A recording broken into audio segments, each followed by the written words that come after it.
বিনা প্রয়োজনে ভিক্ষা করা, বিনা প্রয়োজনে ভিক্ষা করা, ভিক্ষা করা হচ্ছে আল্লাহর কাছে নিকৃষ্ট একটা হালাল। এটা জায়েজ, তবে এটা একেবারে নিকৃষ্ট অপছন্দনীয় দুইটা জিনিস। একটা হচ্ছে ভিক্ষা, আর একটা কি তালাক দেওয়া। একটা হচ্ছে তালাক, আর একটা হচ্ছে ভিক্ষা।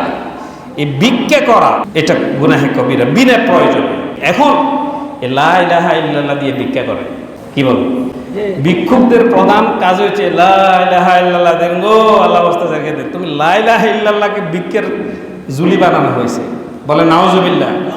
লা ইলাহা ইল্লাল্লাহকে ভিক্ষা করে বলে নিয়েছে না, ভিক্ষুক মানুষকে সেই পথ থেকে উদ্ধার করে স্বাবলম্বী করার জন্য লা ইলাহার শিক্ষা। কিন্তু আমরা মুসলমানরা লা ইলাহা ইল্লাল্লাহ, কিছু মুসলমান হয়, কিছু মানুষ হিন্দু থেকে মুসলমান হয়, একবার মরণের জন্য ভিক্ষা করে। তবে বলছে কি এরকম মুসলমান হওয়ার জন্য? মুসলমান ধর্মের মধ্যে ভিক্ষার সবচাইতে নিকৃষ্ট একটা হালাল কাজ।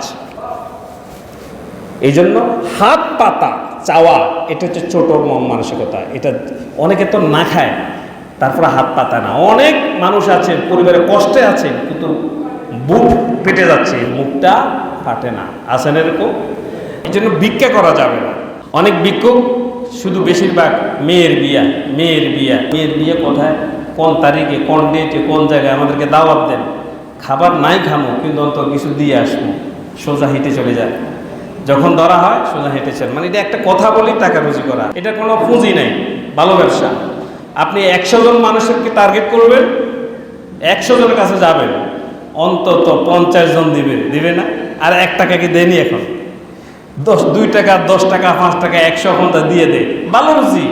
বিদায় সবাই ভিক্ষা করে। কিন্তু এটা হচ্ছে সবচেয়ে নিকৃষ্ট একটা কাজ, ইচ্ছে করে ভিক্ষা করা। আল্লাহ আমাদেরকে হেফাজত।